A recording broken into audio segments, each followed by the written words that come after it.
Então, o Juan Jonas passou 20 anos como observador e não bem, ele foi assim, o Ministério da Saúde, o NIH dos Estados Unidos, que corresponde ao nosso Ministério da Saúde, misturado com o CNPq, mais ou menos, uma instituição federal dos Estados Unidos que convidou o Juan Jonas e bancou ele por 20 anos. Ele ficou acompanhando uma equipe médica da Medical Harvard School, né? E, nessa época, eles estavam preocupados com a questão, dentre elas, várias questões, né? O que nós abordamos na aula passada sobre a redefinição da morte e também a questão dos transplantes. E outro ponto que o Jonas observou com bastante cuidado foi a questão da manipulação biológica, no caso, a manipulação genética, né? Então, a gente vai começar definindo. Então, o que eu vou apresentar hoje para vocês é essa reflexão do Jonas sobre manipulação genética, que é quase a mesma coisa que manipulação biológica, nós vamos ver já já, e que vai desde a eugenia até a engenharia genética. Então, hoje eu vou apresentar esses três. Ele toca na eugenia, na clonagem e na engenharia genética. E aí eu vou explicar rapidamente, do ponto de vista médico, o que é isso, e as implicações filosóficas e bioéticas que o Jonas vai refletir a partir dessa posição como observador lá na Escola Médica de Harvard. Tá?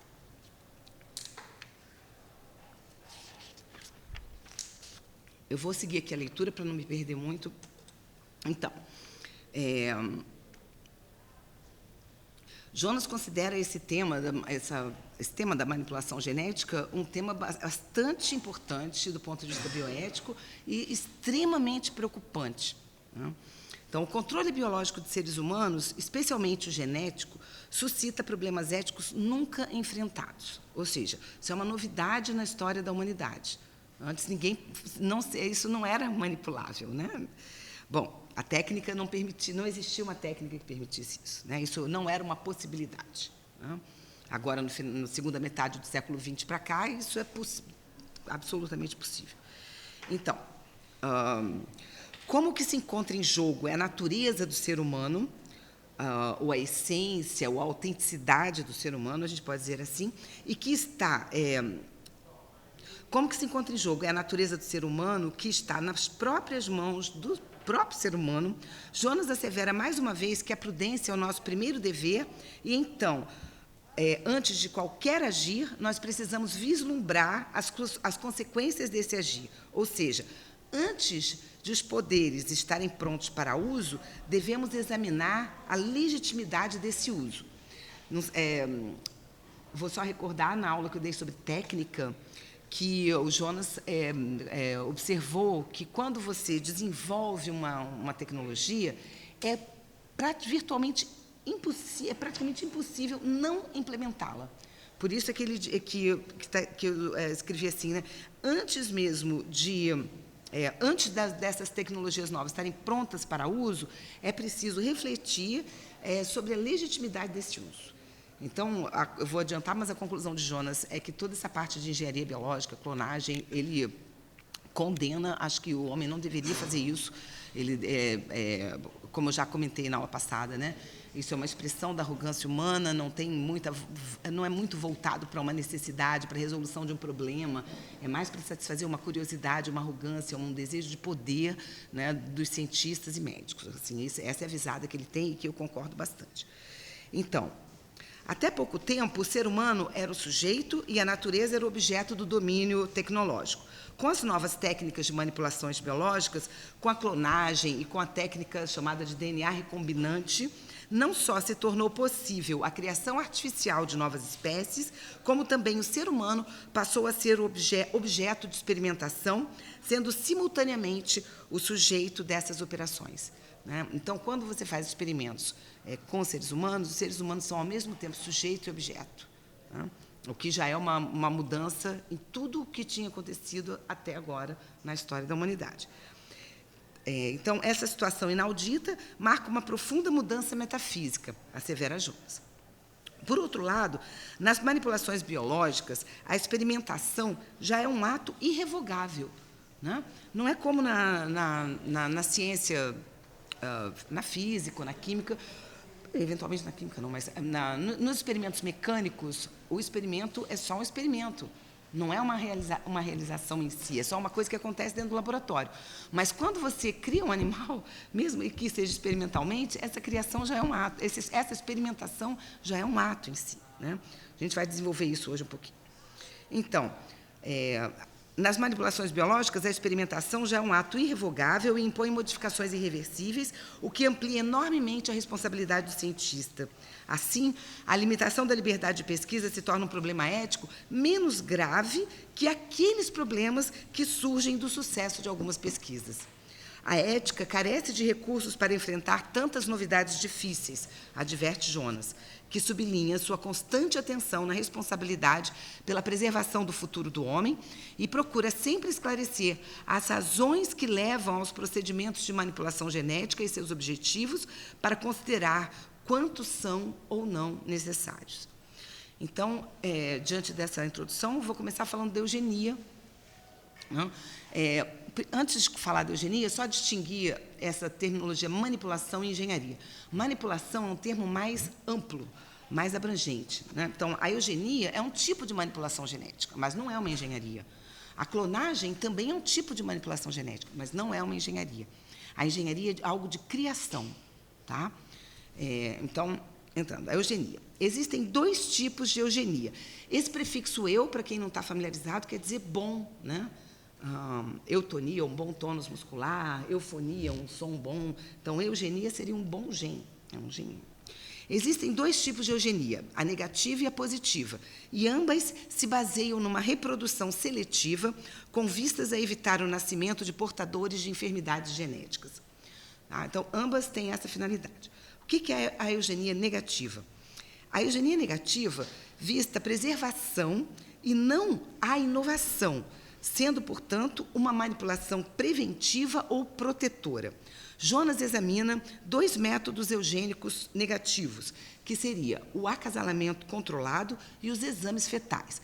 O acasalamento controlado consiste em um aconselhamento genético, que tem pouquíssima penetração na sociedade, quase não é usado.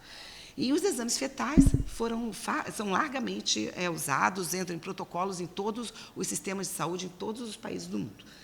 Então, o acasalamento controlado é um aconselhamento genético e tem pouquíssima penetração na sociedade. Por meio dele, decide-se que genes devem ser eliminados, ou seja, que genes devem ser evitados de serem passados para gerações futuras. Então, Jonas observa que o conceito de patogênico, nesse caso, ele pode ser ampliado e incluir também o indesejável, o que já é um problema ético enorme, né? Então, a eugenia negativa se torna uma manipulação questionável em termos biológicos e também condenável do ponto de vista ético, pois reconfigurar o fundo genético, que é um patrimônio da natureza, não é o mesmo que protegê-lo ou conservá-lo. Porque o que acontece nesse aconselhamento? Eles fazem um mapeamento dos genes e aconselham, não deve porque tem um gene aqui que favorece Alzheimer ou que favorece qualquer outra doença indesejável ou uma doença incurável, qualquer coisa assim. Só que quando você evita que esse gene venha a se manifestar, você está empobrecendo esse patrimônio genético da natureza. E os biólogos todos concordam que esse patrimônio genético, que é enorme, variadíssimo, ele permite as adaptações dos novos seres e a evolução natural das espécies. Se você diminui ou empobrece esse patrimônio, você diminui as possibilidades também de uma seleção futura, entende? Um gene que existia deixa de existir, tá? Se isso for levado a termo, se essa eugenia negativa fosse levada a termo, ok? Então, o acasalamento controlado tem em vista evitar a transmissão de genes pelo impedimento de seus portadores de procriar. Esses seriam dissuadidos, os portadores de genes patogênicos seriam dissuadidos ou impedidos de ter filhos. Os meios para essa restrição podem ir da persuasão até a esterilização, do voluntário até o compulsivo, mas o que mais preocupa Jonas não são os fundamentos desses métodos, que podem ser, por vezes, humanitários, por vezes, evolucionistas. Mas, então, assim, a perspectiva humanitária se refere ao bem-estar dos descendentes, ou seja, visando evitar sofrimentos para futuros seres humanos. Como esses indivíduos das gerações vindouras ainda não existem, não há nenhuma violação dos direitos de tais descendentes na decisão de não os reproduzir, pois eles ainda não existem. Tá? Então, assim, se você impede a procriação, isso não tem nenhum problema ético, porque a pessoa, nem ético nem jurídico, a pessoa não existe. Mas uma vez que já tem um embrião e você desiste do embrião, aí já tem um monte de problemas éticos, ok? Nesse caso, que você impede o portador numa doença de procriar, o que é constrangido é o direito à descendência de um possível progenitor, ao qual se solicita a renúncia desse direito. Ele pode, entretanto, argumentar que é responsável e que, por vivenciar a doença, ele é o mais preparado para avaliar se vale a pena viver com a enfermidade e correr o risco. Né? Isso é a divagação do Jonas. Por outro lado, o apelo evolucionista afirma que a espécie ou população deve ser protegida de tais doenças genéticas. Tá? Então, esses seriam os dois apelos para essa eugenia negativa. Agora, os exames fetais, que vão desde a simples ultrassonografia até a amniocentese, que é um exame que se faz a partir das células do embrião obtidas do líquido amniótico, esses exames possibilitam, esse exame da amniocentese, ele dá o diagnóstico de doenças genéticas em fases bem precoces da vida uterina, nas primeiras semanas. E, naturalmente, esses exames constituem procedimentos que nos permitem o diagnóstico das condições do concepto, mas eles não são terapêuticos. Assim, eles permitem, além do acompanhamento do desenvolvimento gestacional, a possibilidade de se decidir sobre a interrupção da gravidez. Então, do ponto de vista eugênico, esses exames pré-natais, esses exames que se fazem durante a gestação, para ver se o bebê tem anencefalia, eles, no fundo, eles acompanham a gestação e, se encontrar alguma coisa, eles permitem essa possibilidade de interromper ou não a gestação, pelo menos do ponto de vista teórico, porque, do ponto de vista jurídico, isso vai variar de país para país. Né? Então, a questão do aborto é sempre muito complicada, né? Mas Jonas afirma que o mais seguro é que somente nos casos mais esclarecidos e mais graves se desse aos diagnósticos fetais um poder decisório de interromper a gravidez. Em todos os outros casos, assevera Jonas, o interesse eugênico deveria ser dirigido apenas para a restrição da gravidez e não para a interrupção. Tá? Então, a eugenia negativa, então, nessas duas vertentes, né? O aconselhamento genético é para evitar a procriação ou a concepção de novos seres humanos doentes. E, do ponto de vista evolucionista, seria o de evitar que venham, assim, o ponto de vista humanitário seria de evitar seres humanos que venham a sofrer de determinada doença. E, do ponto de vista evolucionista, que na humanidade essa doença fosse eliminada. Ok? A eugenia positiva é um método melhorista muito mais ambicioso do que a eugenia negativa e encerra muitos perigos. Ela inclui a eugenia negativa no seu plano mais geral e objetiva melhorar a qualidade da espécie, na busca de torná-la mais perfeita do que a natureza fez, e ainda pode ter aspirações criadoras. Quando passa a ter essa última finalidade, ou seja, de criação de novas espécies, esse procedimento já entra no campo da engenharia biológica. Na eugenia do melhoramento, o acasalamento planejado, não é mais aconselhamento, né?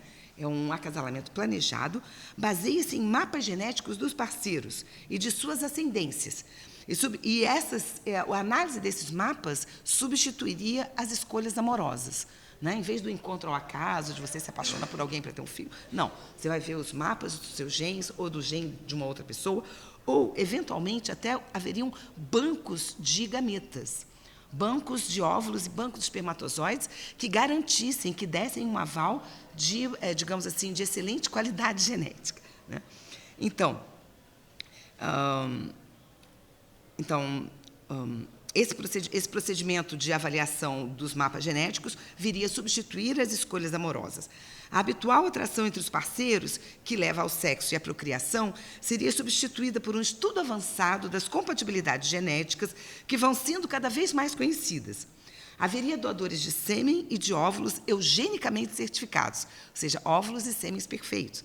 E, em virtude da inseminação artificial, pouco a pouco, seria substituído o ato sexual, separando radicalmente o amor e o sexo da procriação. E esse é um ponto, já que Jonas assim, condena veementemente, porque isso já vai modificar a essência ou a autenticidade ou a natureza do ser humano. Jonas sublinha que tudo isso seria feito não por uma necessidade, como para controlar uma doença, mas a fim de melhorar a espécie. E ainda pergunta quem faria o julgamento do que é melhor e por que padrões, e se essa busca de padronização pelo melhor seria desejável. Os biólogos concordam sobre o imenso valor biológico da variedade dos genes, com sua vasta reserva de genes inúteis no presente, que significam a capacidade de adaptação a condições inéditas no futuro. Assim, a natural não especialização do homem, do ponto de vista genético, é uma virtude essencial. Jonas se pergunta por que trocar a venturosa cegueira das escolhas pessoais de parceiros pela douta ignorância da arrogante ciência. Isso ele cita no Técnica Medicina e Ética, né? Isso é uma citação desse livro. E ele nos lembra ainda que a eugenia positiva empobrece a reserva genética e destrói valores interpessoais sagrados. Para Jonas, a indecência ética desse método, a indecência ética e política desse método não permitem a sua execução. Tá? Embora isso seja plausível, né? Não duvido se isso já exista em algumas circunstâncias, né? Mas ambos os procedimentos são eticamente questionáveis. Né? No máximo, o único que seria menos problemático seria o aconselhamento genético para tentar dissuadir a pessoa a evitar uma procriação, mas ainda assim isso tem argumentos contra. Né? O sujeito doente pode dizer, não, eu sei como criar a pessoa com essa doença, eu sei que vale a pena viver assim, etc. Então, aqui, como eu disse, nesse terreno, as questões bioéticas são sempre muito movediças. Né? Bom, agora eu vou falar um pouquinho sobre a clonagem. Né? E o Jonas chegou a ver aquela... Vocês são muito novos, talvez não tenham visto aquela ovelha Dolly, né? Que foi clonada, se não me engano, em 86. Foi a primeira clonagem de animal superior, né? De mamífero. Né? Então, o que é a clonagem? A clonagem é um recurso que frustra a ação da natureza e do acaso. Jonas considera esse tipo de manipulação genética a de mais vil objetivo. Para Jonas, o exame filosófico sobre a clonagem é especialmente adequado para se realizar o exercício de uma imaginação antecipadora e para uma reflexão ética que lhe seja concernente. Aquilo que ele sempre sugere, né? Que a gente tem que pensar antes de agir, avaliar as consequências daquela ação. E nessa avaliação sobre a clonagem, assim, o que ele defende é que não se deveria nem investir nada nesse sentido, investir em pesquisa, né, ou realizar isso. Mas isso é só o que ele pensou, na realidade, isso se continua fazendo. E é possível que já existam clones humanos. Tecnicamente é possível, é plausível, tecnicamente é possível. Mas pode ser que exista escondido, não veio à tona, mas é possível que exista. Então, Jonas quer saber qual é a natureza do clone, as razões que levam a tal investimento intelectual e financeiro e se realmente essa linha de pesquisa deveria ser fomentada. Então, o que é a clonagem? Consiste numa forma de reprodução assexuada que resulta em réplicas genéticas exatas do progenitor, indo contra a estratégia da natureza que garante justamente a não repetição de genótipos. A única condição natural que você tem clones são os gêmeos idênticos, gêmeos univitelinos ou gêmeos verdadeiros, que são sempre gêmeos do mesmo sexo e que são cópias genéticas. Tá? Esses são casos raros e pouquíssimos, né? E são sempre simultâneos. Eles nascem na mesma hora, no mesmo dia, pelo menos, com diferença de minutos. A clonagem permite a criação, a gestação de um gêmeo idêntico em qualquer época. Não é simultâneo. Eu posso morrer e, se uma célula somática minha for congelada, eu posso, dali a 50 anos, fazer um clone da Sara a partir de uma única célula somática minha. Isso já traz pano para manga para pensar.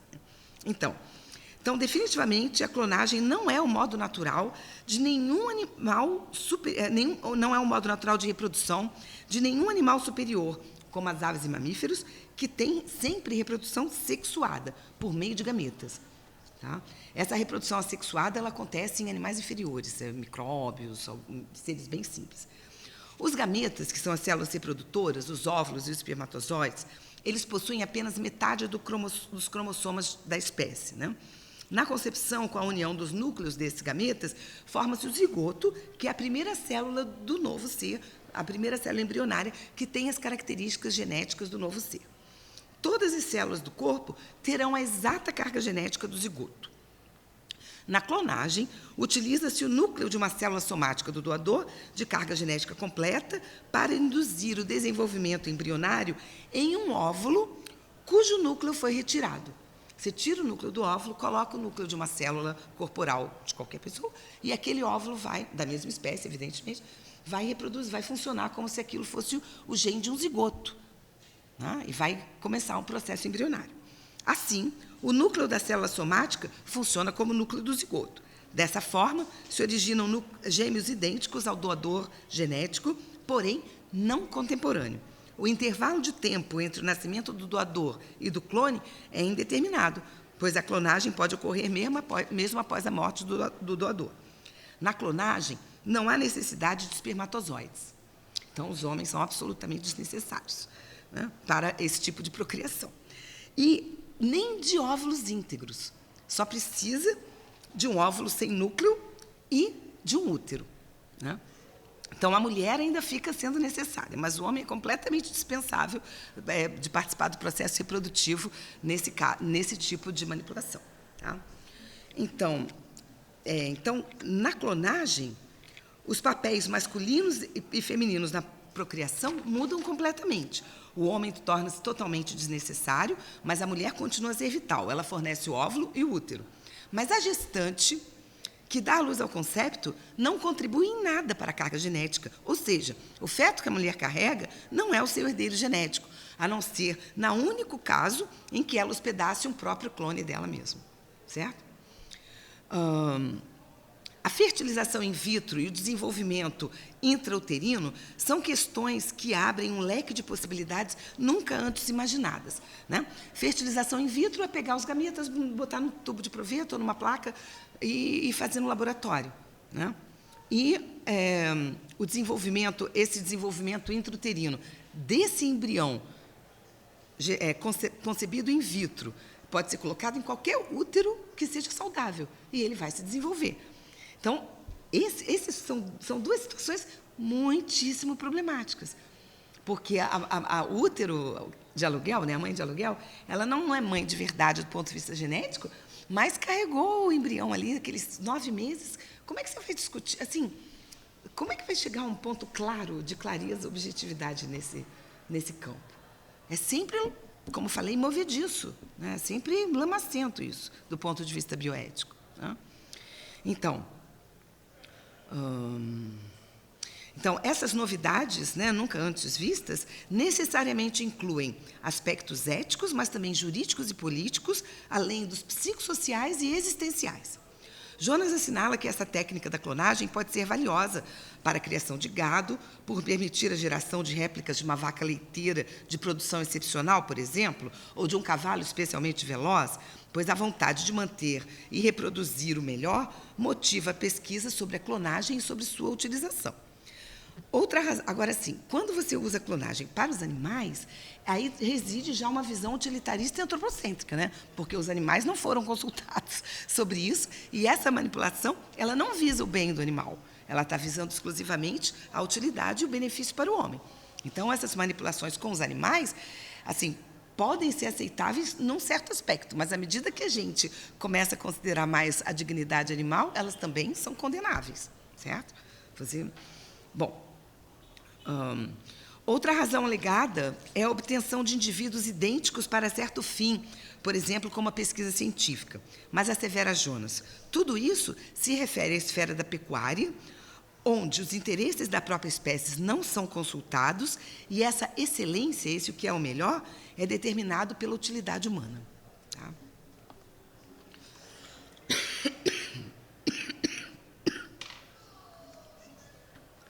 Aí, eu vou ler para vocês agora 9 razões pelas quais um cientista, um geneticista famoso nos anos 70, chamado Leon Klass, ele publicou um artigo em 1972, The New Beginning of Life. Essas razões pelas quais ele sugeriu, ou ele corroborava, né, argumentava a favor da clonagem, eram os seguintes. Primeiro, replicação de indivíduos de grande gênio ou de grande beleza para melhorar a espécie ou para tornar a vida mais aprazível, mais inteligentes e mais belos. Replicação de indivíduos saudáveis para evitar o risco de doenças genéticas. Terceiro, ter quantidade suficiente de indivíduos idênticos para estudos científicos. Isso é o sonho de todo cientista. Uma amostra de 70 indivíduos iguaizinhos geneticamente. Não teria coisa melhor. Quarto, fornecimento de crianças a casais estéreis. Tem outros métodos, né? Basta adotar uma criança que já existe, né? Por exemplo. Quinto, fornecimento de uma criança com genótipo à escolha. Aí você escolhe se quer de olho azul, de pele branca, de cabelo vermelho, alto, magro. Sexto, controle do sexo das futuras crianças. Sétimo, produção de pessoas idênticas para desempenharem tarefas especiais na paz e na guerra, inclusive para espionagem. Não se esqueçam que em 72 estávamos em plena Guerra Fria. Né? Quem não era nascido sabe da história, mas era época de Guerra Fria. Então, ter clones para a espionagem, essa era uma razão que o doutor Leon Klaus, da Harvard School, dava para se fazer clones. Né? E o nono e último, para evitar que russos e chineses nos ultrapassem do ponto de vista científico. A ambiguidade dessas razões, todas é evidente. Todas são passíveis de questionamento ético. E Jonas considera todas fundadas no egoísmo, na arrogância e num desavergonhado consumismo. Totalmente alheias à questão ética, que inclui uma preocupação com a condição existencial do sujeito réplica, do clone, não contemplada nessas razões apresentadas por esse geneticista Leon Klass. Aí o Jonas faz, então, uma reflexão sobre, faz uma análise existencial sobre o sujeito clonado, que eu vou tentar fazer uma síntese aqui, bem rápida. Então, a produção natural de um genótipo de nossa espécie, da produção natural, né, é sempre sexuada e ocorre apenas pela união dos núcleos do óvulo e do espermatozoide. O resultado desse encontro é sempre imprevisível. E isso é próprio da natureza, e não só para a nossa espécie. Todas as espécies de animais que se reproduzem pela via sexuada, né, que você precisa macho e fêmea, né, o embrião que vai se formar dali é sempre uma novidade. Nunca terá havido um igual e nem depois. Né? Essa é uma das maravilhas da natureza. Né? Então, a clonagem acaba com essa surpresa e pode gerar gêmeos não contemporâneos. Tal possibilidade é extremamente delicada e obscura. Na natureza, a única situação que isso ocorre nos gêmeos idênticos ou verdadeiros, que são necessariamente simultâneos, raríssimos, né, e surgem involuntariamente. Né? A mulher não diz, eu quero engravidar de gêmeos idênticos agora. Não é assim. Né? Pode ter até uma predisposição genética, mas ela não decide, isso não é voluntário. Como a clonagem ignora o direito a uma originalidade genética, que a gente poderia dizer que é um direito natural, né? Quase um direito... o professor escreve sobre direitos humanos e fala muito disso, né? Dos direitos naturais. Direitos a uma originalidade genética. Né?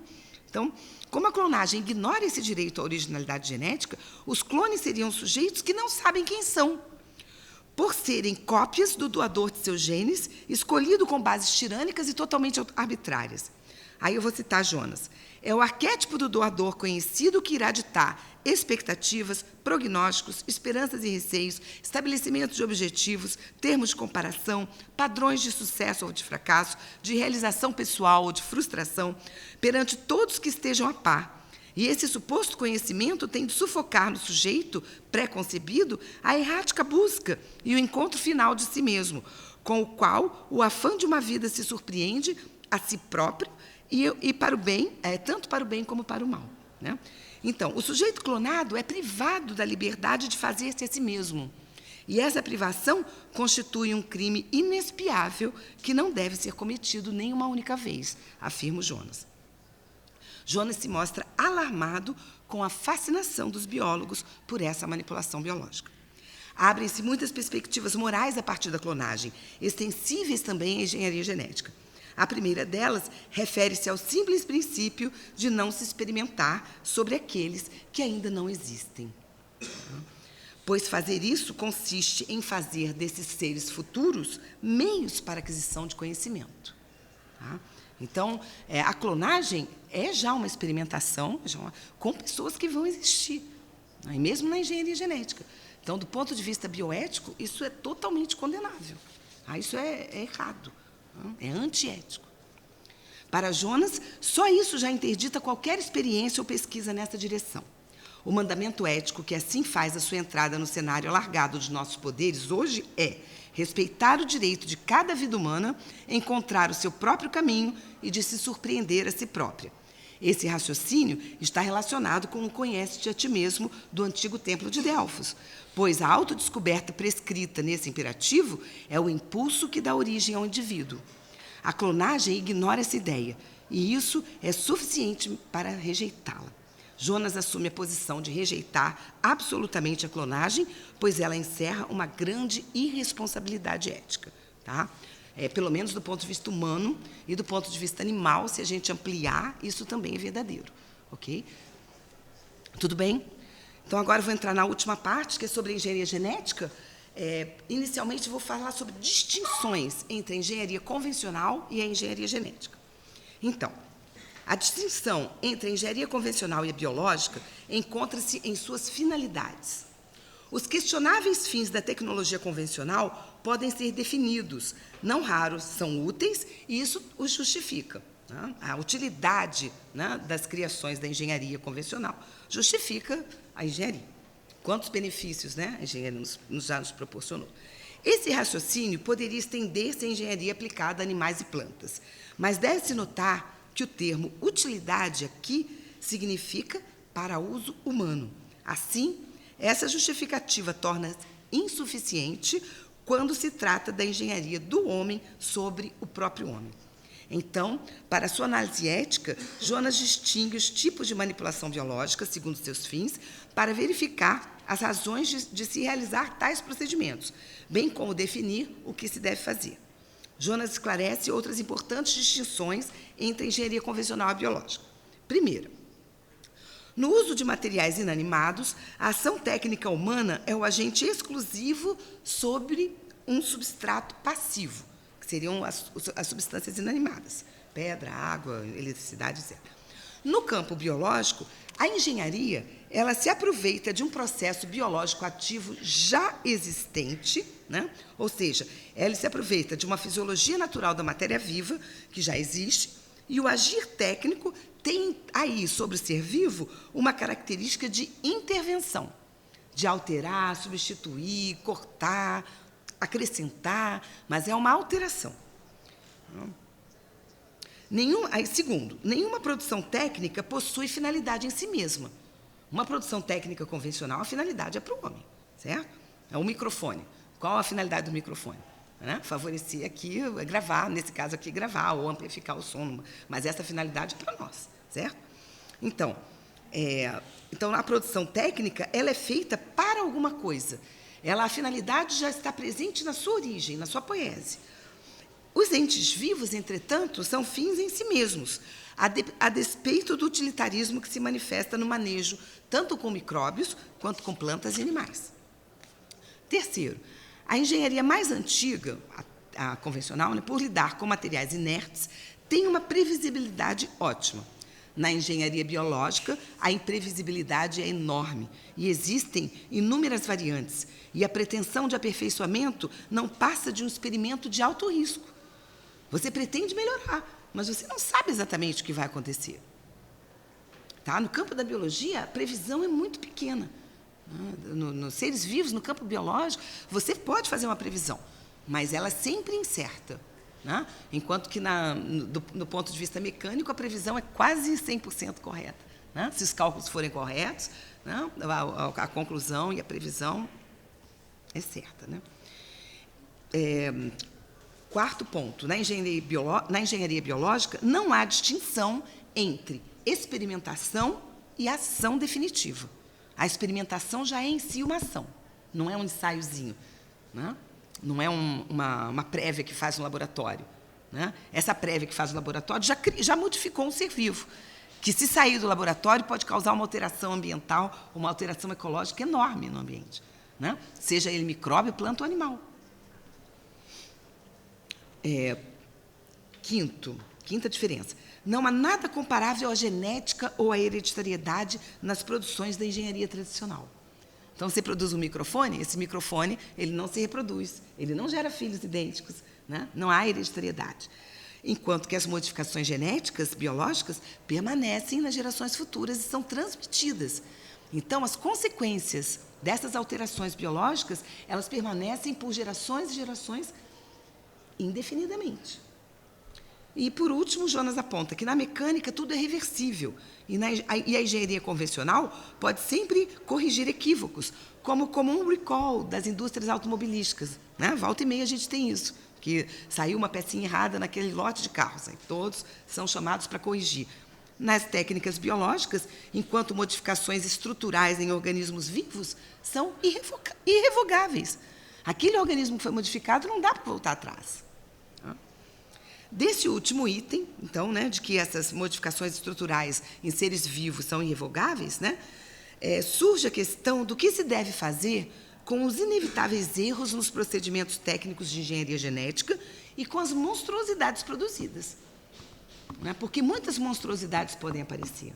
Jonas tinha um verdadeiro pavor, assim, temia, né, ficava muito aflito com a possibilidade de mistura de genes, de espécies.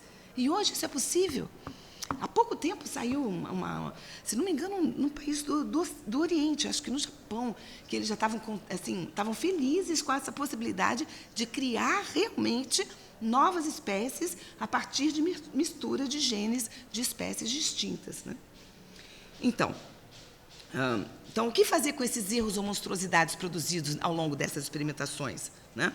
Então, essas questões éticas precisam ser encaradas e respondidas antes mesmo de se permitir o primeiro passo, que o primeiro passo nessa direção seja dado. Então, a posição de Jonas é sempre, vamos dizer assim, conservadora nesse sentido. Ele não é a favor dessa manipulação biológica. Com algumas, claro que ele, assim, pelo menos na humana, não. Nos outros, isso aí pode ser discutido, mas é sempre problemático, né? Então, novamente enfrentamos as consequências do poder que a ciência e a técnica nos proporcionaram. Jonas acrescenta a essa reflexão que o ideal de Bacon, de poder sobre a natureza a partir do seu conhecimento, também veio a incluir em nossos dias o poder dos homens sobre os homens, coisa que Bacon não previu. E que isso implica, citando Jonas, implica a sujeição de alguns homens ao poder de outros, para não falar de uma sujeição conjunta às próprias carências e dependências criadas pela própria técnica. O controle iminente do homem sobre a própria natureza específica aparece como o triunfo que coroa esse poder, né? Mas é um poder que é sempre acompanhado de perigo e risco, né? Esse novo poder, analisa Jonas, é um poder dos seres humanos do presente sobre os seres humanos das gerações futuras, que não podem opinar sobre as decisões irrevogáveis tomadas por nós antes mesmo das suas existências. Esse poder é essencialmente cego. Que direito alguém tem de predeterminar dessa forma os homens do futuro? Mesmo que esse direito fosse garantido, que sabedoria lhe capacita a exercê-lo? Será que nós somos sábios para mexer com isso? Jonas sustenta que toda essa problemática exige o aprofundamento da reflexão sobre a imagem do ser humano. Ele usa esse termo, imagem do ser humano, de alguma forma para evitar a essência humana. Porque a essência tem um ranço aí da tradição de ser uma coisa fixa, petrificada, né? Perfeita, parada, né? A gente já viu que, para o Jonas, a vida é um processo e as essências são também um modo de ser, né? Uma coisa que é plástica, né? Que admite uma transformação que muda ao longo do tempo. Então, ele prefere usar o termo autenticidade do ser humano ou imagem do ser humano. Então, Jonas dá muita importância ao reconhecimento, à delineação dessa imagem do ser humano que a gente quer preservar. Então, é preciso, então, aprofundar a reflexão sobre a imagem do ser humano, bem como sobre a distinção entre as várias técnicas biológicas que atuam sobre nossa própria espécie, no que concerne tanto aos seus métodos quanto às suas finalidades. Enquanto a biologia geral lida com organismos vivos, a biologia molecular lida, entre outros, com as moléculas de DNA. E, no caso das pesquisas genéticas, o objetivo é compreender a dinâmica cromossomial para nela interferir, seja por alteração, por supressão ou substituição de carga genética, e, assim, determinar novos caracteres hereditários.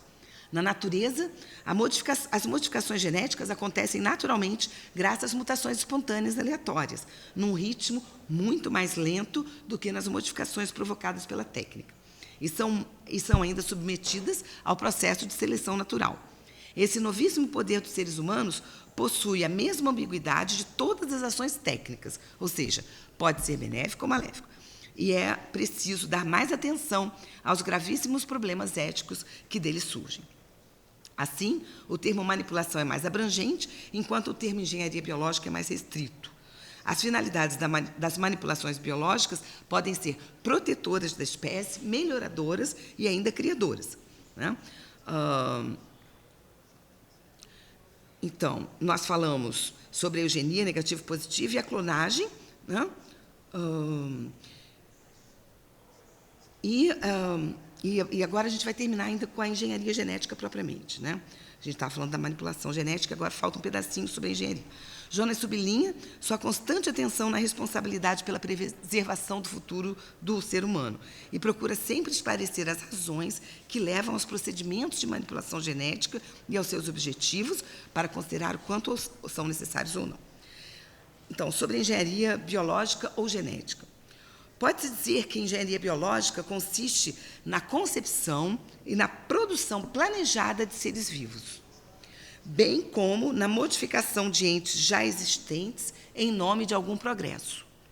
Enquanto a clonagem e a eugenia são procedimentos conservadores que selecionam seres já existentes na natureza, a engenharia genética introduz novos seres artificialmente originados por meio de alterações e reconstruções a partir de estruturas genéticas já existentes.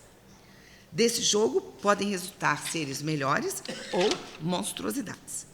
A cirurgia genética é uma das possibilidades mais plausíveis e defendidas pelos geneticistas, que é real, já acontece. Tá? Não assim na produção de seres humanos e tal, mas ela já existe em laboratório, como esse exemplo que eu dei há poucos meses. Se não me engano, foi no Japão, agora estou na dúvida se foi na China ou no Japão. Um país do Oriente divulgou um centro de pesquisa que já estava começando a fazer esse tipo de criação, misturando genes de espécies diferentes.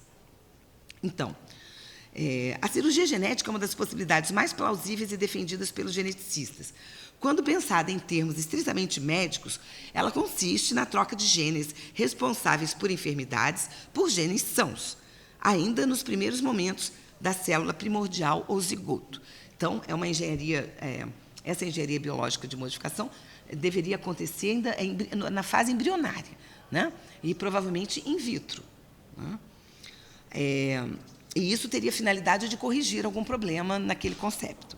Entretanto, essa capacidade técnica também permite acrescentar genes, excluir ou rearranjá-los, o que significaria a produção de novas espécies de criaturas, passando assim a ser uma atividade criadora de novos entes biológicos intencionalmente criados. Na verdade, isso já existe e é de uso corrente com bactérias, desde os anos 60, para a produção de medicamentos, especialmente para antibióticos, né? Se manipula um gene de bactérias para introduzir lá no genzinho para que ela produza uma determinada substância que é de nosso interesse, por exemplo, um antibiótico. Vários dos antibióticos que nós tomamos são produzidos assim. Tá? Também, isso já é corrente, o uso dessa engenharia já é corrente em plantas e vegetais modificados. Todo mundo sabe, o milho, 80%, 90% do milho no Brasil é transgênico, né? Trigo, tem vários grãos que já são modificados geneticamente. E isso é um problema enorme, porque isso invade o meio ambiente, altera flora, fauna, solo, água, né? E a gente usa isso há 30 anos para cá. Isso é um grande problema. A gente, as consequências disso ainda estão começando a aparecer.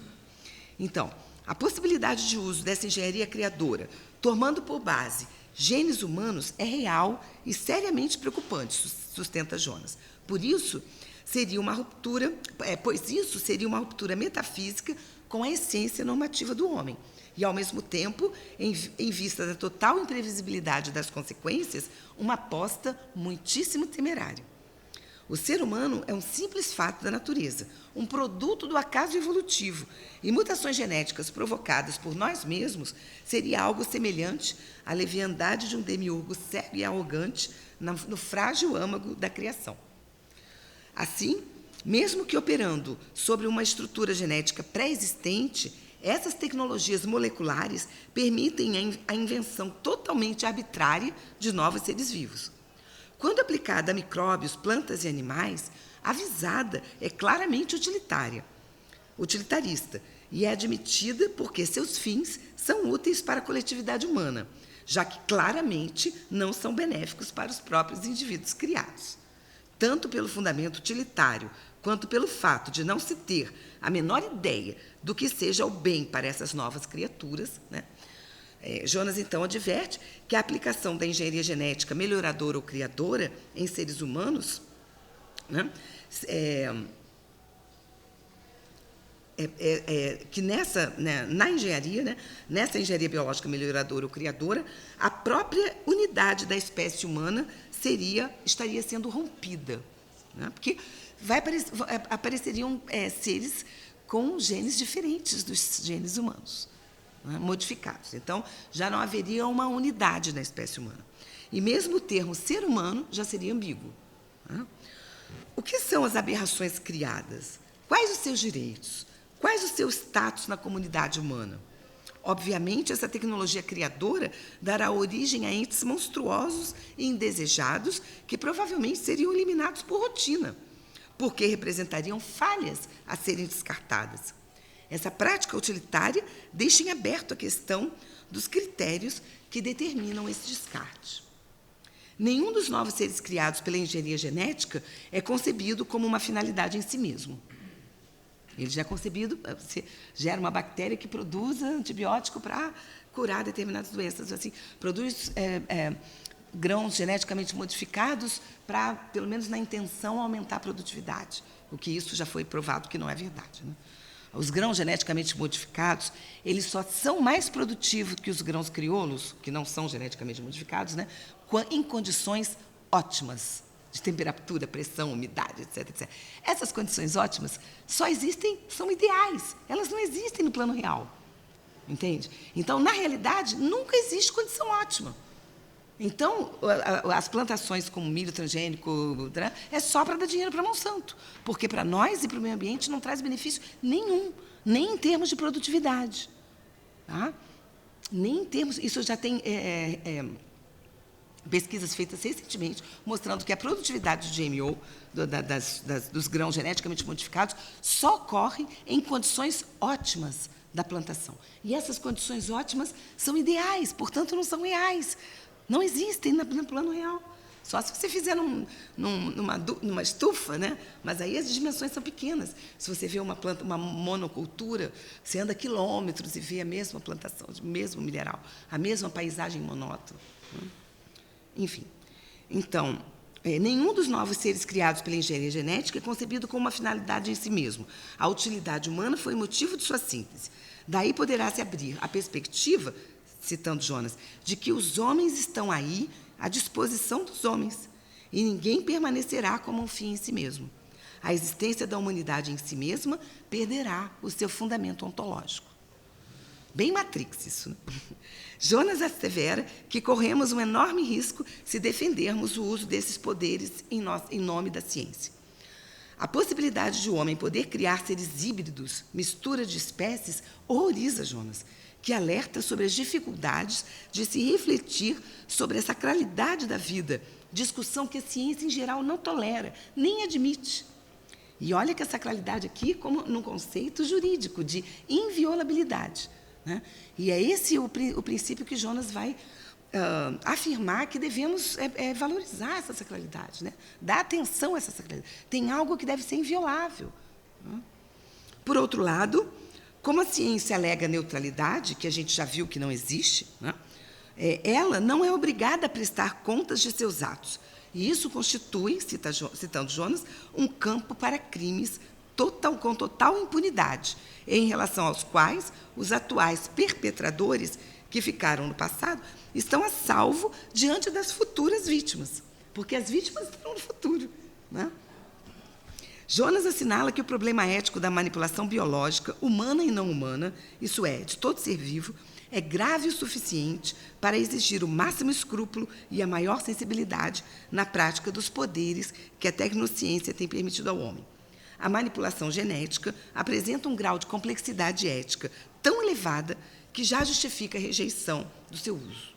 Jonas prefere a prudência da não violação dos genótipos humanos e dos genes de todas as espécies. Há algo de sagrado neles que se deve respeitar. Ele intui, né? E aí, um rápido comentário. Não é tão rápido assim, deixa eu ver se eu vou pular isso aqui. Eu vou comentar um pouquinho assim, sobre esse novo papel criador do ser humano.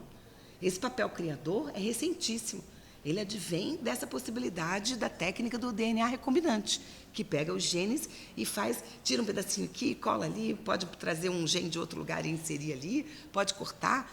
A engenharia do DNA recombinante é isso. Você pode cortar segmentos cromossomiais e recolocá-los em outro lugar. Pode alterar a sequência dos cromossomos, que, teoricamente, talvez fosse assim o âmago, né?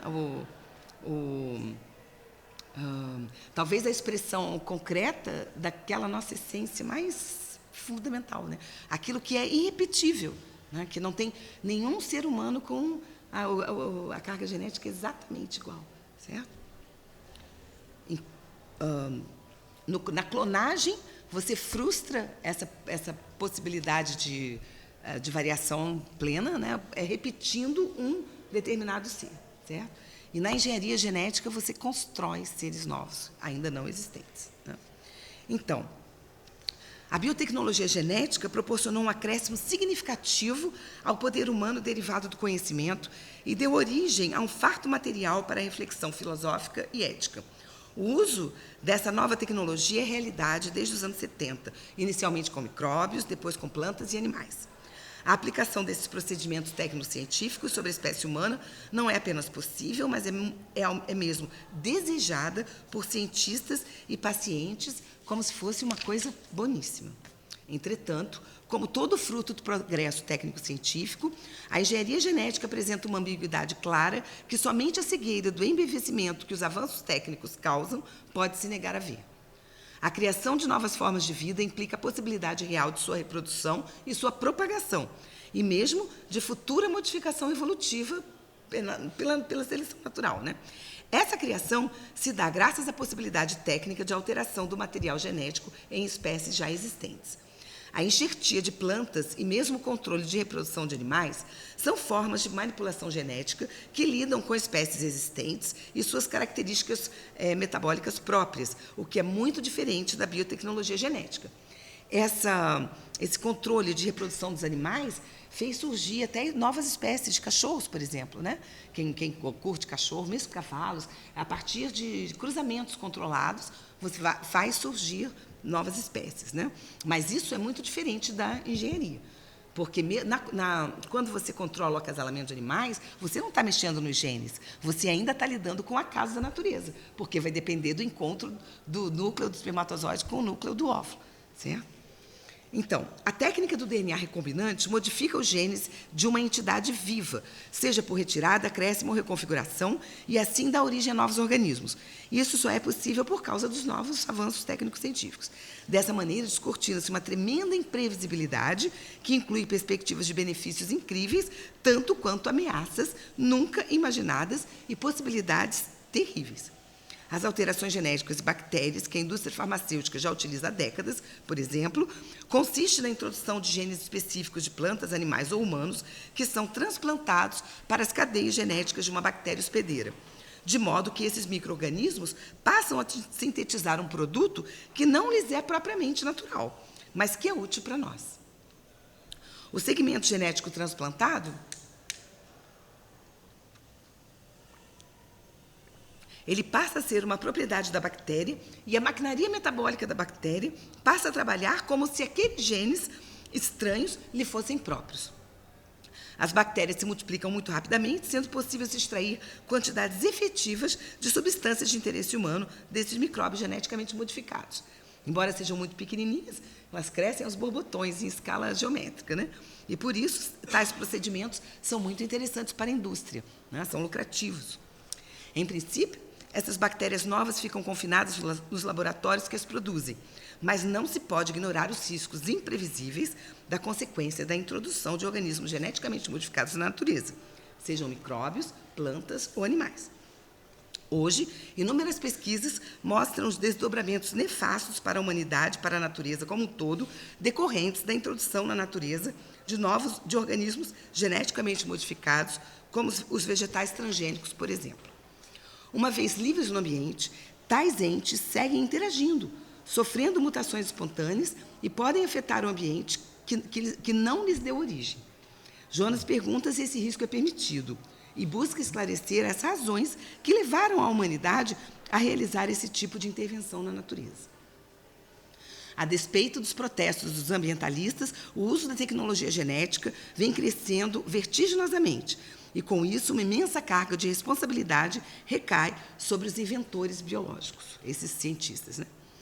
Enquanto os micróbios geneticamente modificados ficam confinados nos laboratórios, eles não oferecem risco ambiental, pois apenas a substância inerte que eles produzem chega ao mundo externo, e seu valor medicinal é indiscutível. Porém, assevera Jonas, citando, nem tudo que pode ser feito nessa área é do mesmo nível de importância que uma insulina, por exemplo, que, como tal, mantém o diabético vivo. E, precisamente, aquelas possibilidades menos necessárias também têm seu reverso no jogo dos nem sempre sábios desejos humanos. Então, você pode desejar produzir qualquer substância, né? O nível de necessidade é questionável. Assim, abusos podem ser cometidos e Jonas considera como abuso toda modificação essencial da autenticidade humana. Ele assevera que devemos nos perguntar se é bom e sábio em relação ao indivíduo e ao grupo imiscuir-se por razões hedonistas efêmeras na sabedoria da natureza que aqui estabeleceu seus próprios ritmos através de longo processo de evolução. Jonas esclarece que o desenvolvimento da arte biogenética nos levou a um território ético inexplorado, levantando questões que nunca foram levantadas antes e para as quais ainda estamos completamente despreparados. Ora, todo medicamento pode ser usado abusivamente por médicos e pacientes. O cerne da questão ética aqui é saber se é correto o ser humano sintetizar novos seres arbitrariamente a partir de uma recriação, a partir de entes vivos já existentes. Jonas assevera que essa questão não surgiu quando manipulamos bactérias.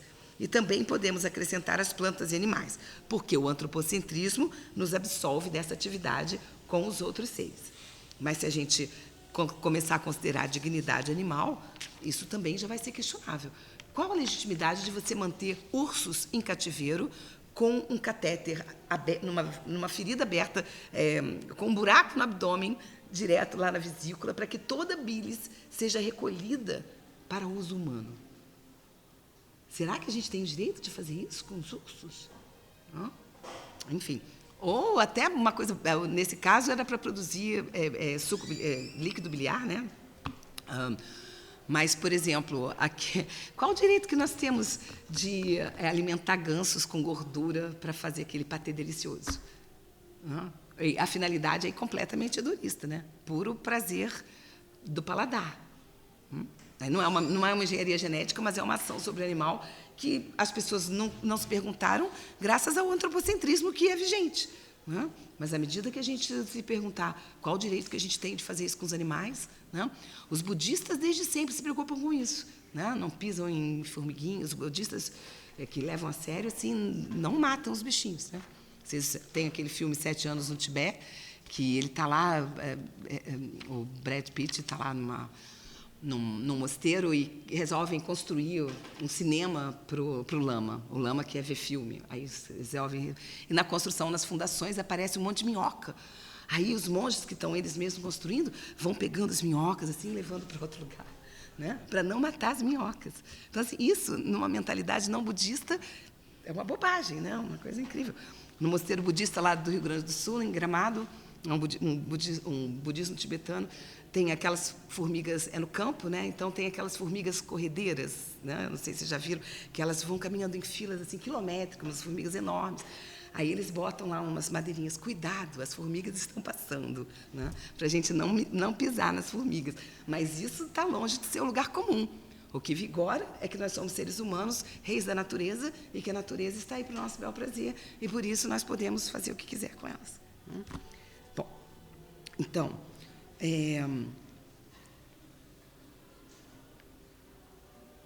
o uso de plantas geneticamente modificadas se tem mostrado nefasto, mas os interesses de ordem econômica, quer dizer, de lucro, das indústrias que se utilizam das biotecnologias genéticas, promovem uma cegueira ética que tenta impedir ou desqualificar todo o questionamento crítico dessa nova atividade lucrativa. E agora, então, nós devemos nos preparar, né? Que a Bayer e Monsanto se uniram, né? Então, talvez seja a empresa mais perigosa do mundo, né? A engenharia genética aplicada a animais também já é uma realidade incrivelmente celebrada pelos cientistas que se extasiam com a possibilidade de criação de seres híbridos. A aplicação humana, acho que isso eu já li, né? Isso, perdão, desculpa que eu repeti aqui. Então, Jonas lembra, então, dessa categoria do sagrado, ou da sacralidade da vida, ou da inviolabilidade da vida, e observa que a reverência pela ordem natural se tornou amplamente estranha à mente ocidental. Na reprodução natural, a combinação dos materiais genéticos dos gametas é totalmente aleatória, e isso garante a unicidade de cada indivíduo da espécie, não existindo nenhum indivíduo igual ao outro, exceto nos raros casos de gêmeos univitelinos. Na engenharia genética, o acaso é banido, e a produção de uma nova carga genética pode ser arbitrariamente definida. Na clonagem, a repetição exata de um ser que já existe ou existiu impede a autenticidade do ser si mesmo e a liberdade da autodescoberta, acabando com o elemento surpresa da natalidade, e isso para Jonas já é um sacrilégio. Jonas nos lembra que não há urgência alguma que nos force a pesquisa nessa área, e que se trata muito mais de uma obra da arrogância e da curiosidade do capricho humano. Mas, uma vez adquirido todo o poder, tem se demonstrado sempre mais irresistível, e daí em diante é tarde demais para o não moral. Assim, pode-se bem, pelo menos por uma vez, aconselhar a ciência a não prosseguir mais nessa direção. Não se serve com isso nem a causa da verdade, nem a causa do bem. Mais uma vez, temos aqui uma situação comum a todo progresso técnico. Ele possui objetivos iniciais bastante aceitáveis eticamente, como a cura das doenças, mas uma análise mais consistente pode mostrar facilmente a ambiguidade inerente a tais procedimentos, né? Então, toda tecnologia ambígua, ela vai ter benefícios e problemas. Jonas arrola algumas considerações muito inquietantes. Primeira, ele sustenta que todo e qualquer experimento com não-nascidos são em si antiéticos. Pergunta sobre o que fazer com os esperados erros desses procedimentos, pois o simples descarte, que provavelmente será rotineiro, encerra questões éticas terríveis. Sublinha o segundo ponto. Ele aponta que os erros biogenéticos são irreversíveis e que se espalham no ambiente e passam a integrá-lo tanto quanto os acertos, tanto quanto as coisas esperadas, né? Terceiro ponto. Jonas assevera a imprevisibilidade das interações entre os genes transplantados com os cromossomas que os receberam. Quarto, que muitas intervenções podem só aparecer ao longo das gerações. Não vão aparecer imediatamente, mas aparecer mais adiante. E que é preciso perceber a arrogância humana por trás desses procedimentos biotecnológicos. Que as pessoas, assim, de modo geral, há um embevecimento, é como se o homem ficasse embriagado com o poder que a tecnologia lhe confere. E aí perdeu o senso crítico, ou pelo menos afrouxou demais o senso crítico. Para Jonas, não estamos autorizados nem equipados para para tal, nem com a sabedoria, nem com o conhecimento valorativo e nem com a autodisciplina. E nenhuma antiga reverência pode ainda nos proteger, desencantadores do mundo, do feitiço de ultrajes frívolos. Jonas se opõe veementemente à permissão da pesquisa para esse campo, a despeito de grande parte dos cientistas não fazer nenhuma objeção contra a ela, né, e da pressão dos médicos e pacientes para descobertas de novas intervenções terapêuticas. O problema fundamental aqui é justamente a imprevisibilidade e o perigo desse caminho. Jonas defende que é preciso estabelecer limites para os novos poderes que a tecnologia permitiu aos seres humanos e é preciso reconhecer que já fomos longe demais e que existem limites. Esses limites são ultrapassados sempre que a autenticidade do ser humano e de cada ser vivo natural é ameaçada. Para Jonas, essa autenticidade é inviolável, é sagrada e urge que redescubramos, mesmo sem Deus, o temor e o tremor, a reverência pelo sagrado. A condição humana, citando Jonas,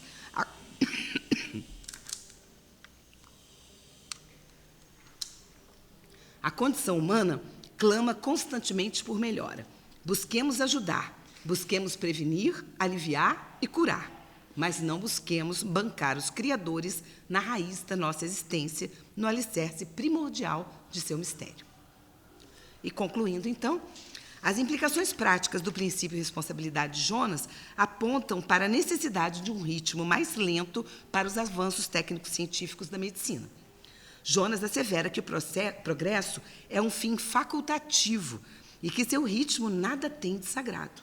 Lembra que quando a gente estudou na aula da técnica, a opção pelo progresso é uma opção, né? Ela é uma escolha. Em toda a antiguidade, em toda a Idade Média, o homem viveu sem a ideia de progresso. E nós vivemos milênios e milênios assim. A ideia de progresso surgiu com Bacon em 1600 aproximadamente. Então, tem 400 anos que a gente tem essa noção de que a vida pode melhorar, que o mundo pode melhorar, que o homem pode melhorar. Ora, um ritmo mais lento na conquista da doença não põe a sociedade em risco, mas o ritmo acelerado para destruir valores morais, cuja perda faz com que as mais fantásticas conquistas não tenham qualquer valor. Então, veja bem, o Jonas ele fala assim, nós não temos obrigação de encontrar a cura do câncer, a cura do Alzheimer, a cura da esclerose lateral amiotrófica, ou a cura de qualquer outra doença, porque sempre houve doença na humanidade. Então, os seres futuros, eles não podem cobrar de nós que nós não descobrimos a cura das doenças. Mas nós temos o dever, e eles poderão nos culpar, se nós não deixarmos mais o ambiente digno, digno e possível para o desenvolvimento da vida, adequado para o desenvolvimento de uma vida autenticamente humana. Tá? Então, então, nós não precisamos correr atrás da cura de todas as doenças. Nós precisamos manter as condições da vida humana no futuro. Essa é a visada da ética do Jonas. Tá? Então, as críticas de Jonas sobre temas médico-científicos, que são absolutamente atuais e preocupantes, são fundamentadas nos princípios orientadores da ética do futuro sobre a bioética. Jonas analisou o que o ser humano tecnológico está fazendo com sua própria espécie e com a natureza da qual é parte, aplicando nas situações da área médica a sua ontologia da vida e o seu princípio de responsabilidade, sintetizando o fio condutor de sua filosofia, que parte da biologia para chegar a uma metafísica que sustenta uma ética e uma política comprometidas com a preservação da autenticidade do homem no futuro. A ciência e a técnica aumentam o poder que temos sobre a natureza e também sobre o próprio homem, bem como aumentam a sujeição de seres humanos sobre outros seres humanos e aos desejos e dependências gerados pela própria tecnologia. Esse poder é, de fato, das pessoas vivas sobre as pessoas que virão no futuro. Ao exercê-lo fora dos limites da ética e em nome da tecnociência, ele fica incontrolável e se torna um poder cego. Somente o respeito por nos apontar para algo sagrado, que não deve ser afetado de modo algum, evita comportamentos que comprometam o futuro do homem na sua integridade e nos impele a assumir a responsabilidade pelo futuro, a responsabilidade pelo devir, que nunca é total, lógico, mas a gente tem uma parcela de contribuição nesse devir que a gente pode interferir nele. Nossa ação de hoje pode modificar o amanhã, né? Se a gente parar de usar plástico descartável, os mares vão, assim, a gente vai matar menos peixes, menos seres marinhos, por exemplo, né? Vai diminuir muito a poluição ambiental. Em relação ao que vem depois, ao futuro, ao devir, tudo é transição. Muito do que ocorre agora é realização ou frustração de algo que veio antes, mas nunca o que ocorre é apenas uma prefiguração da verdade que está por vir. Aqui, isso é uma referência que ele faz um pouquinho, no livro Princípio e Responsabilidade, ele faz uma crítica ao marxismo utópico, especificamente de um alemão chamado Ernest Bloch, que, grosseiramente sintetizando, ele afirma que o verdadeiro homem vai surgir quando não houver mais classes sociais. Aí sim vai surgir o verdadeiro homem. Jonas acha isso uma aberração ética. Porque o homem sempre existiu, o homem é o que ele é. Você não pode dizer que o verdadeiro homem vai surgir, que agora a gente é só um ensaio. O homem é o que é. Ele se modifica, né? É algo que está em processo, então está sempre no devir. Mas você não pode dizer que o verdadeiro homem vai aparecer em qualquer situação. O verdadeiro homem está aqui agora, sofrendo e se transformando ao longo do tempo. Então, em relação ao que vem depois, tudo é transição, muito do que ocorre agora é a realização ou frustração do que veio antes, mas nunca o que ocorre é apenas uma prefiguração da verdade que está por vir. Diante dos imensos problemas tecnológicos e ecológicos que enfrentamos neste mundo tecnológico que criamos e no qual vivemos, a ética do futuro de Jonas se torna uma reflexão necessária e as investigações de Gadamer corroboram e enriquecem as análises propostas por Jonas nesse desafio que é a interpretação e a compreensão do mundo de hoje. Enfim, tanto para Jonas como para Gadamer, nascemos imersos numa sociedade, somos seres no mundo e não temos a autonomia que os modernos queriam. Tá? Então, era isso que eu tinha para apresentar.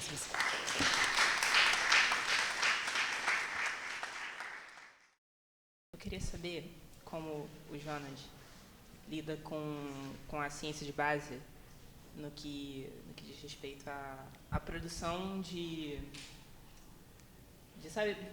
você testar os limites da natureza, mas sem um propósito específico, tipo, só por testar, sem um propósito. O que você chama de ciência de base é ciência pura. Isso. Não existe mais. Praticamente não existe mais. Raramente, tem, assim, talvez, assim, num chute, talvez menos de 5% da produção científica é considerada ciência pura, que visa só descobrir teoria. Ela, às vezes, se traveste de ciência pura, mas o fomentador da pesquisa já tem interesses de aplicação prática. Então, hoje, a partir da modernidade, quase a produção de ciência pura foi diminuindo progressivamente, tá? Infelizmente. Mas a ciência pura não tem nenhum problema ético, no sentido assim, você está buscando conhecimento, é uma busca de verdade, desde que se respeitem os limites éticos, né? Nada do que nós falamos aqui é ciência pura. Tudo isso aqui é ciência aplicada, né? Certo? E eu queria saber também, quando ele fala da questão da autenticidade, o que define exatamente a autenticidade? Isso é uma coisa que a gente no GT Ranjonas já discutiu algumas vezes. Já participei de 2 encontros do grupo de trabalho do Ranjonas, e isso é um tema recorrente, né? Então, assim, autenticidade é sinônimo de essência, substância, natureza, né? A mesma coisa. É só uma terminologia. É só assim, os jonasianos evitam usar a essência para não confundir com a essência antiga da tradição, que é fixa, imóvel e imutável. A autenticidade humana é processual, é temporal, não é estática, cristalizada, como as essências platônico-aristotélicas ou medievais. Tá? Isso é que é diferente. Mas, assim, conceitualmente, né, é aquilo que define o homem. Né? Então, é o conceito, né? É a essência. Tá? Nesse sentido, é a mesma coisa. A gente só distingue o termo para não confundir o termo essência humana como se fosse uma essência fixa, cristalizada. A essência humana é processual, é temporal. Não existe essência fixa, desde Heidegger, pelo menos. Né? Assim, enfim, então, respondi? Mais alguma pergunta? Professor? Não, primeiro quero fazer uma apreciação geral da belíssima exposição da Sara sobre a ciência e a técnica no encontro com o ser humano. Esse que é o problema maior que existe em bioética, é este. E não só mexer com toda a natureza, mas especialmente com a nossa própria natureza.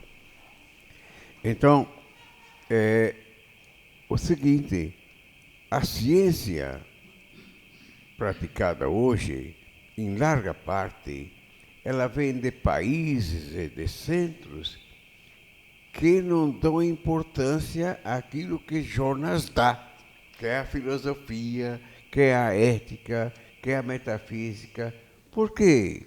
Porque são dimensões humanas, sim.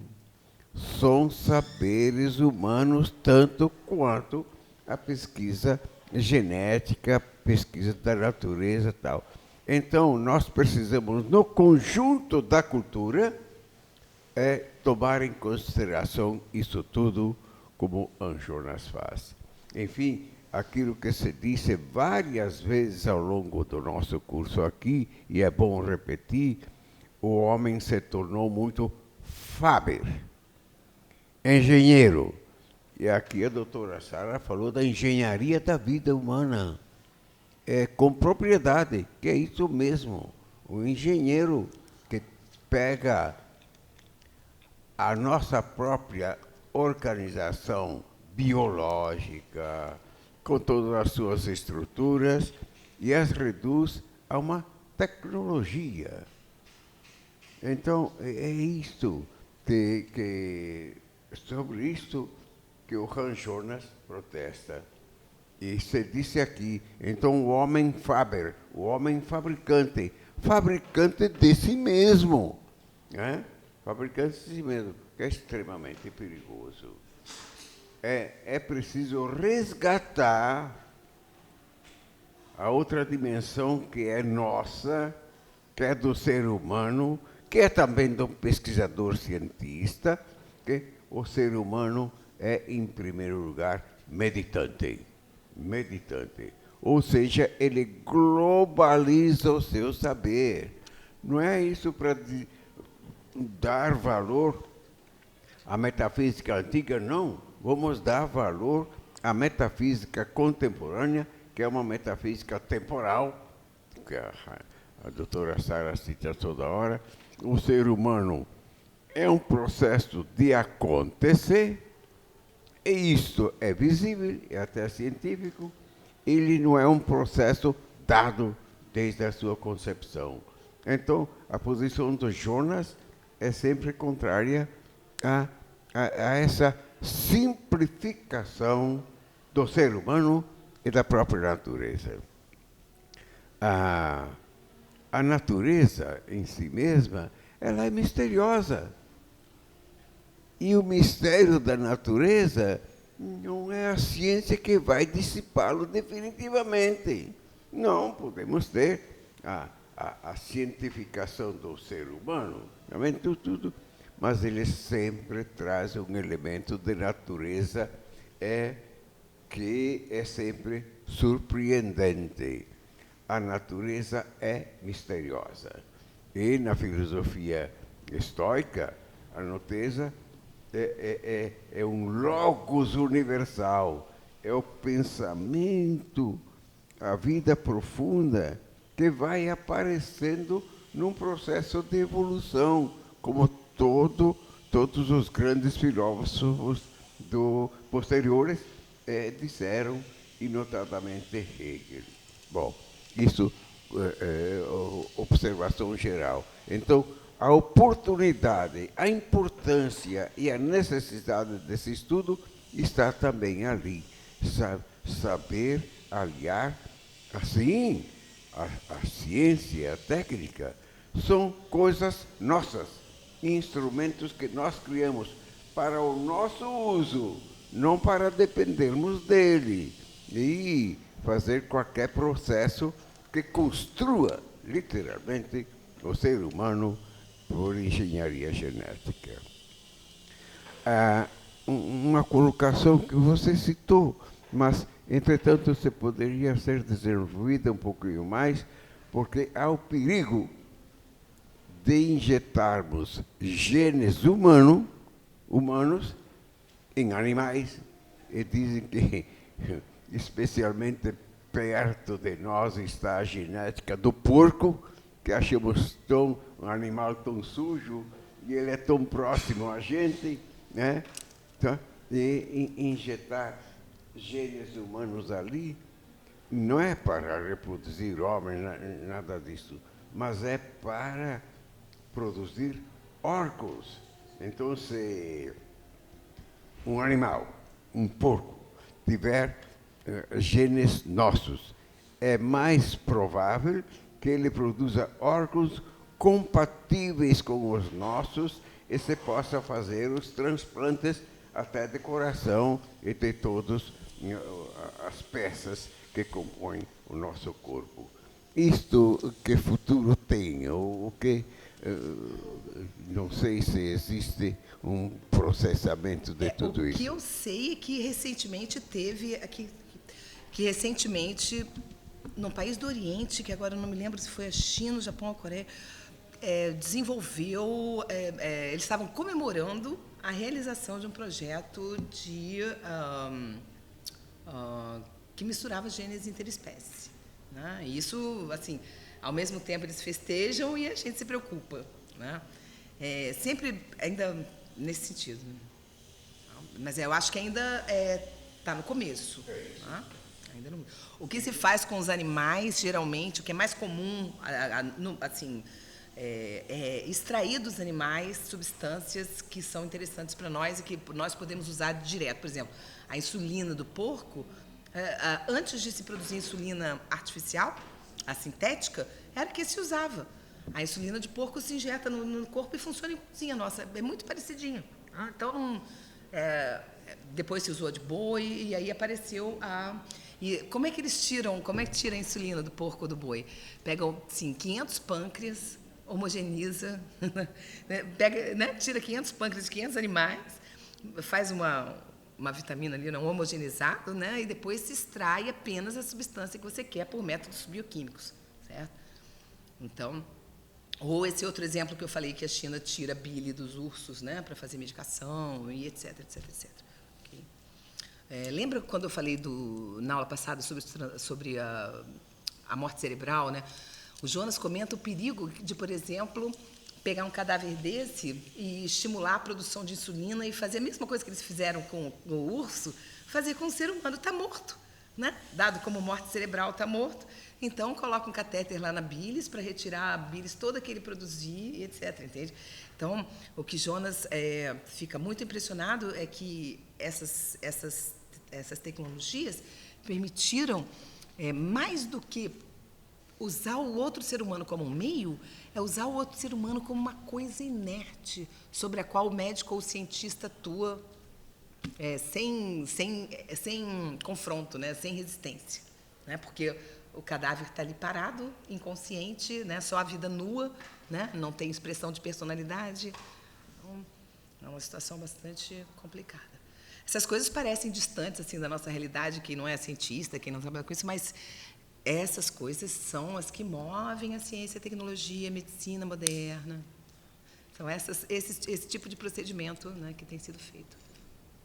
Okay? E que é preciso, então, segundo Jonas, dar algum limite, né, estabelecer prioridades. Mais alguma pergunta? Eu não duvido nada que já exista. Pois é, isso que eu fiquei assim, impressionado. Quer dizer, pode ser até que já exista um clone. Eu acredito piamente que já exista. Isso não é filosofia, isso é só achismo, né? Assim, pelo que a gente vê dos movimentos dos laboratórios. E eu também estou um pouco afastada, desde que entrei em filosofia de 10 anos para cá, eu não tenho acompanhado muito as coisas médico-científicas, né? Mas é possível, sim.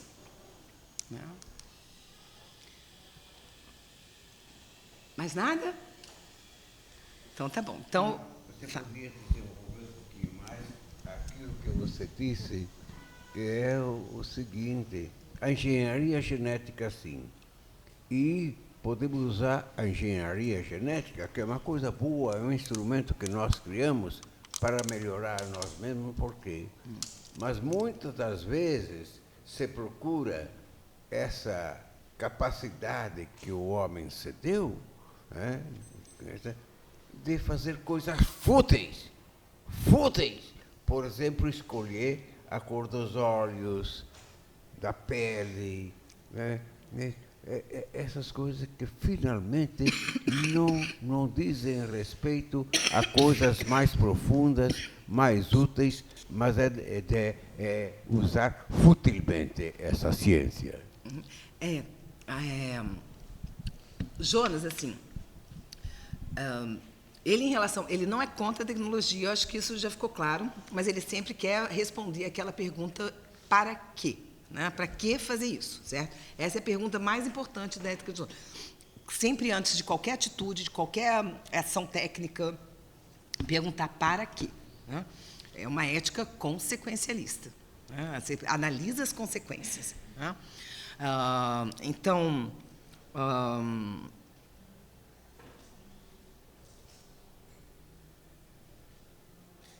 esqueci o que você me perguntou, desculpa. Sim. Isso, o Jonas fala, isso é a expressão da arrogância e do egoísmo humano. Né? Porque, assim, há 50 anos atrás, ninguém ia imaginar que ia ser possível escolher a cor dos olhos, a cor do cabelo. Agora, o que isso engrandece a humanidade? Qual o benefício disso para a alma humana, para a coletividade humana? Isso é pura expressão do egoísmo. Né? É um capricho. É um capricho, é um deleite. Como aquele Leon Klass falou, né? Replicar seres bonitos, mulheres e homens bonitos para ter uma vida mais aprazível. Vê se isso é motivo para fazer clonagem, investir milhões de dólares em anos, décadas, gerações de cientistas trabalhando nisso, com esse objetivo. Enfim. Eu queria fazer um comentário aqui, que a gente falou sobre esse problema. Jonas veta, né, ou bloqueia totalmente assim, o investimento ou a realização desse tipo de procedimento biológico criador. Né? Agora, quando a gente fala aqui, quando eu falei do clone, né, que o clone ele deixa de ter aquilo que a pessoa que não é clone, vamos dizer assim, tem, que é a construção de si mesmo, a busca de si mesmo, aquela história do oráculo de Delfos, né? Conhece-te a ti mesmo. Né?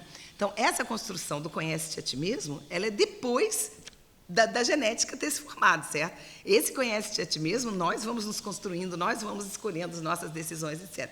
Agora, o arcabouço, o aparato biológico que a gente tem, esse é dado pela natureza.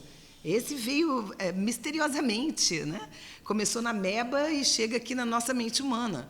Não? Então, esse processo de interferência na constituição biológica é que assim, Jonas condena eticamente. Tá? Porque ele considera que nós não temos capacidade moral, nem mesmo técnica, para lidar com o ineditismo de tal situação. Tá? Tudo bem? Então tá, obrigada, gente.